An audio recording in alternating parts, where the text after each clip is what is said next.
Hi friends, what's about you. जैसे कि आज हमारा जो टॉपिक है वो एसिड हाइड्रोलाइसिस है। हम today we are discuss properly and basically about acid hydrolysis. आज हम इस एसिड हाइड्रोलाइसिस देखेंगे इन ऑक्टाहेड्रल कॉम्प्लेक्सेस में कि ऑक्टाहेड्रल जो कॉम्प्लेक्सेस है उसमें एसिड हाइड्रोलाइसिस किस तरह से होती है। सबसे पहले हम एसिड हाइड्रोलाइसिस की डेफिनेशन को देख लेते हैं। Acid hydrolysis means the replacement of ligand take place by water and hydroxyl group in a substitution reaction। मतलब कोई हमारे पास ऐसा सब्स्टिट्यूशन रिएक्शन जिसमें हमारे पास जो लिगेंड मौजूद है मेटल के पास उसको हम रिप्लेस कर रहे हैं किसी वाटर के साथ या हाइड्रोक्सिल ग्रुप के साथ, तो हम उससे क्या कहते हैं, हाइड्रोलिसिस। अब सिंपल हाइड्रोलिसिस ये देखें, हमारे पास मेटल लिगेंड बॉन्ड है। अब यहाँ पर हम रिप्लेस कर रहे हैं वाटर को क्लोरीन की जगह। यहाँ वाटर आ गया और क्लोरीन हमारे पास रिमूव हो गया, तो हमारे पास क्या हुआ, ये हाइड्रोलिसिस हुई है। यहाँ एडिशन ऑफ वाटर हुआ है। ओके, अब हमारे पास हाइड्रोलिसिस दो तरह की होती हैं, acid hydrolysis and base hydrolysis. अब हम ऑक्टाहेड्रल की बात कर रहे हैं तो ऑक्टाहेड्रल में भी जो हमारे पास मेटल होती है या मेटल लिगेंड बॉन्ड होता है उसको ब्रेक करना पड़ता है, उसके अंदर सब्स्टिट्यूशन रिएक्शन होता है, वो या तो SN1 होगा या SN2 होगा, और उसमें हमारे पास जो वाटर होगा या OH वो रिप्लेस करेगा। लेकिन एसिड हाइड्रोलिसिस एक ऐसा रिएक्शन है जिसमें the replacement of ligand by water, कि हमारे पास जो ऑलरेडी लिगेंड मौजूद है मेटल और लिगेंड के दरमियान जो बॉन्ड है इसको ब्रेक करके यहाँ पर हमारे पास क्या आएगा, वाटर आएगा। अब ये रिमूव हो जाएगा लिगेंड, तो हम इसे क्या कहेंगे, एसिड हाइड्रोलिसिस। और ये एक खास कंडीशन में होती है, और इसका जो हमारे पास ये अकर होती है या तो वो न्यूट्रल या एसिडिक सोल्यूशन में होती है। एसिडिक सोल्यूशन भी स्पेसिफिक होता है कि उसकी जो pH हो वो मोर देन 3 हो। मतलब कि अगर pH मोर देन 3 होगा या फिर न्यूट्रल होगा सोल्यूशन, तब जाकर हमारे पास एसिड हाइड्रोलिसिस होगी। अब हमारे पास है बेस हाइड्रोलिसिस। अब इसमें हम डिस्कस करेंगे वो क्या कह रहे हैं, the replacement of a ligand by a hydroxyl group is called acid hydrolysis. ये कि हमारे पास वहाँ एसिड में वाटर था, यहाँ पर हमारे पास हाइड्रोक्सिल ग्रुप है। जब हमारे पास कोई मेटल लिगेंड बॉन्ड होगा यहाँ पर आएगा हाइड्रोक्सिल ग्रुप, तो हम उसे बेस हाइड्रोलिसिस कहते हैं। जिस तरह एसिड हाइड्रोलिसिस एक स्पेसिफिक कंडीशन में हो रहा था, यहाँ भी एक स्पेसिफिक कंडीशन होगी। ये एक एसिडिक में सोल्यूशन में होता है, जो एसिडिक सोल्यूशन होता है वो लेस देन 10 होगा। हमारे पास pH जितनी भी लेस देन 10 होगी, तो हम उसके अंदर जो रिएक्शन होगा हम उसे क्या कहेंगे, बेस हाइड्रोलिसिस। अब हमारे पास कोई भी ये देखिए रिएक्शन दिया गया है, चाहे लिगेंड मेटल बॉन्ड है, इसको क्लोरीन को रिप्लेस करके OH लगाया जा रहा है, ये OH आ गया है और क्लोरीन हमारे पास रिमूव हो गई है, तो हमारे पास ये कौन सा रिएक्शन हुआ, बेस हाइड्रोलिसिस।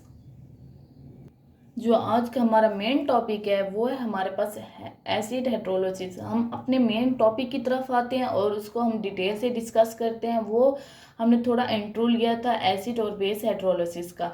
आज हम देखते हैं कि हमारे पास जो एसिड हाइड्रोलिसिस है हम इसे वाटर हाइड्रोलिसिस भी कहते हैं। मतलब जब भी कोई वाटर हाइड्रोलिसिस आ जाए तो हम उसे कहेंगे वो एसिड हाइड्रोलिसिस है। अब पेपर्स में वाटर हाइड्रोलिसिस आ जाता है तो बच्चे कंफ्यूज हो जाते हैं। जब हमने पीछे देखा था कि हमारे पास जो एसिड हाइड्रोलिसिस थी उसकी डेफिनेशन में कि हमारे पास कोई भी लिगेंड था उससे कोई वाटर रिप्लेस हो रहा था, तो हमने उसे एसिड हाइड्रोलिसिस कहा था। और जो एसिड हाइड्रोलिसिस होता है वो हमारे पास फर्स्ट ऑर्डर ऑफ रिएक्शन होते हैं। हमारे पास फर्स्ट ऑर्डर ऑफ रिएक्शन होता है और हमारे पास यहाँ SN1 जो रिएक्शन है हम उसको मोर इम्पोर्टेंट देते हैं देन SN2 रिएक्शन पर। मतलब ये कि हमारे पास जो SN1 रिएक्शन होते हैं हम उसको मोर इम्पोर्टेंट देते हैं और मोर फेवरेबल होते हैं एसिड हाइड्रोलिसिस में।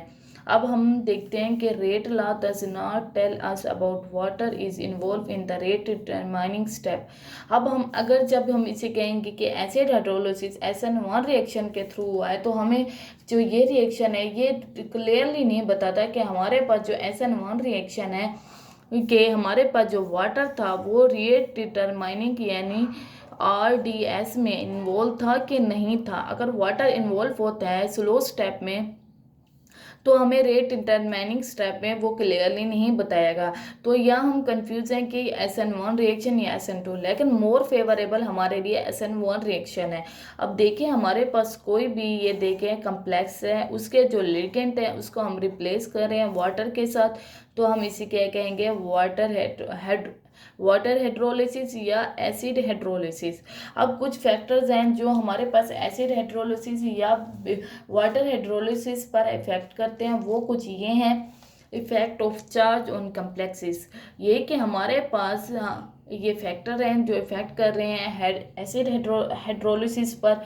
तो हमारे पास सबसे पहले जो फैक्टर है वो इफेक्ट ऑफ चार्ज, मतलब हमारे पास जो कम्प्लेक्स के ऊपर चार्ज आता है उसका एसिड हाइड्रोलिसिस पर क्या इफेक्ट है।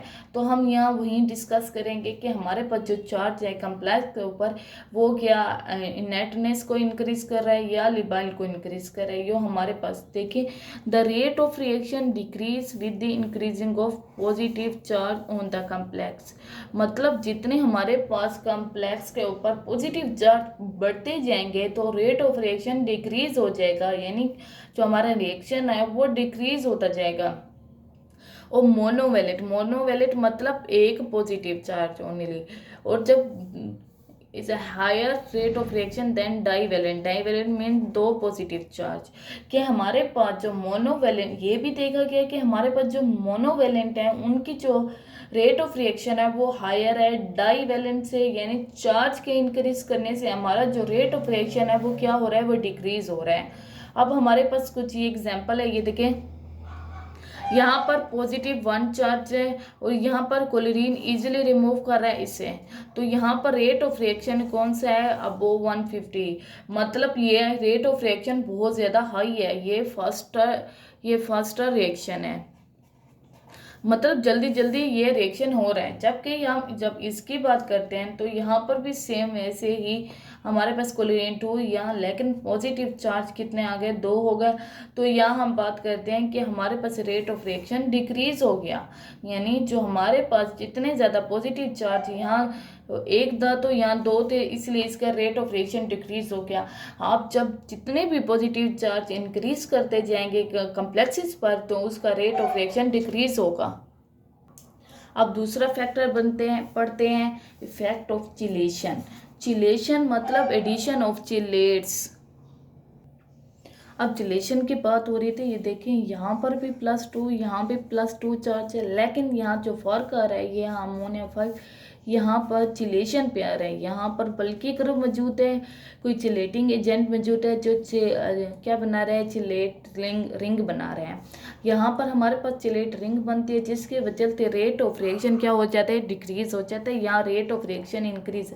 यहाँ पे इसकी ऑक्सीडेशन सेम है लेकिन पर यहाँ रेट ऑफ रिएक्शन जो 2 है ये हमारे पास क्या होगा, स्लो होगा। यही कह रहे हैं कि हमारे पास जो ये वाला रिएक्शन है ये स्लो है रेट ऑफ रिएक्शन, जबकि ये वाला हमारे पास फास्ट है, बिकॉज यहाँ चिलेशन हुई है। ये देखिए हमारे पास डाइन है, यहाँ पर कोई डाइन नहीं है, यहाँ कोई बल्कि ग्रुप नहीं है, यहाँ कोई चिलेशन नहीं है, तो रेट ऑफ रिएक्शन यहाँ इंक्रीज हो रहा है। लेकिन अगर हम चार्ज की बात करते हैं तो चार्ज सेम है।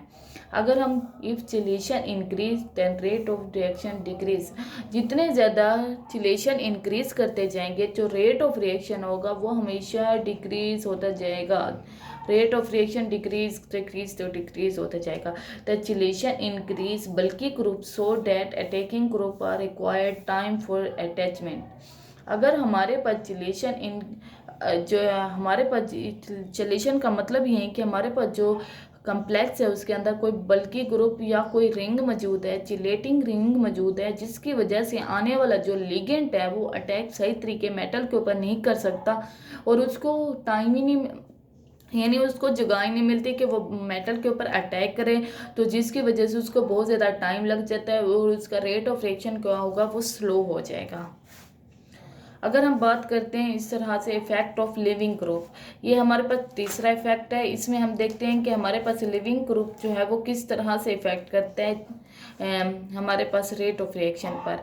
एसिड हाइड्रोलिसिस में, एसिड हाइड्रोलिसिस में इस डिपेंड ऑफ, अब लिविंग ग्रुप का जिक्र हो रहा है तो इस डिपेंड ऑफ लिविंग ग्रुप मतलब हमारे पास जो मेटल लिविंग बॉन्ड होगा तो उसके दरमियान जो ये डिपेंड करेगा लिविंग ग्रुप के, हमारे पास जो लिविंग ग्रुप हो वो किस तरह से, वीक लिविंग ग्रुप है, स्ट्रॉन्ग लिविंग ग्रुप है, और उसका बॉन्ड कैसा है मेटल के साथ, वो डिसाइड करेगा कि हमारे पास जो रेट ऑफ रिएक्शन है वो कैसा है। Because the bond breaking step is important in rate determining step, ये के बात हो रही है कि हमारे पास अगर मेटल लिगेंड बॉन्ड इसीलिए ब्रेक होता है तो हमारे पास वो रेट डिटरमाइनिंग स्टेप में इम्पोर्टेंट रखता है। अगर हमारे पास मेटल लिगेंड बॉन्ड जल्दी ब्रेक नहीं होता, स्ट्रॉन्ग बॉन्ड होता है, तो हमारे पास वो क्या, वो टाइम लेगा, रेट ऑफ रिएक्शन उसका इंक्रीज होगा।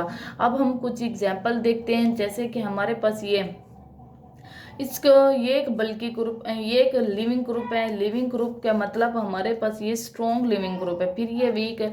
इस तरह से हमारे पास ये सीरीज जारी है कि हमारे पास जो लिविंग ग्रुप है वो इंक्रीज हो रहा है। मतलब यहाँ पर उसका लिविंग ग्रुप ये स्ट्रॉन्ग है तो ये इस मेटल के साथ जो बॉन्ड होगा वो स्ट्रॉन्ग होगा, जिसकी वजह से ये लिविंग ग्रुप इजीली रिमूव नहीं होगा। तो हमारे पास ये इजीली रिमूव होगा जबकि नाइट्रोजन इजीली रिमूव नहीं होगा। तो हमारे पास ये सीरीज है लिविंग ग्रुप की कि हमारे पास लिविंग ग्रुप कैसे इफेक्ट करते हैं एसिड हाइड्रोलिसिस पे। अब हम चौथा फैक्टर देखते हैं, वो इफेक्ट ऑफ सब्स्टिट्यूशन। ये सेम वैसा इफेक्ट है जैसे चिलेशन में, सेम यहाँ सब्स्टिट्यूशन मतलब यहाँ पर भी कोई बल्कि ग्रुप इंक्रीज करते जाएंगे जिससे रेट ऑफ रिएक्शन डिक्रीज होगा। अब सब्स्टिट्यूशन मीन्स इंक्रीज ऑफ बल्कि ग्रुप इन कम्प्लेक्स, ये कि हमारे पास यहाँ एक एक्सेप्शन आ जाते हैं कि यहाँ पर SN1 डिफरेंट बिहेव करता है, SN2 डिफरेंट बिहेव करता है। जो SN1 का इंटरमीडिएट होता है वो कोऑर्डिनेशन नंबर 5 का होता है, जिसकी वजह से वो कम होते हैं। जब बल्कि ग्रुप आते हैं तो उसको स्टेबल करने में उसकी हेल्प करते हैं, जिसकी वजह से क्या होता है कि हमारा रेट ऑफ रिएक्शन जो होता है वो इंक्रीज होता है, क्योंकि हमारे पास जो इंटरमीडिएट होता है तकरीबन स्टेबल होता है कुछ टाइम के लिए। तो यहाँ पर जो स्टीरिक इनरेस होती है वो इसके फेवर में होती है, यानी हमारे पास सब्स्टिट्यूशन होगा SN1 रिएक्शन में, वो रेट ऑफ रिएक्शन इंक्रीज होगा बाय द इंक्रीजिंग ऑफ बल्कि ग्रुप। जब हम बात करते हैं SN2 रिएक्शन की तो SN2 में ऐसा होता है कि जो हमारे पास इंटरमीडिएट बनता है वो कोऑर्डिनेशन नंबर 7 का बनता है, और जब 7 का बनता है तो हाईली अनस्टेबल होता है।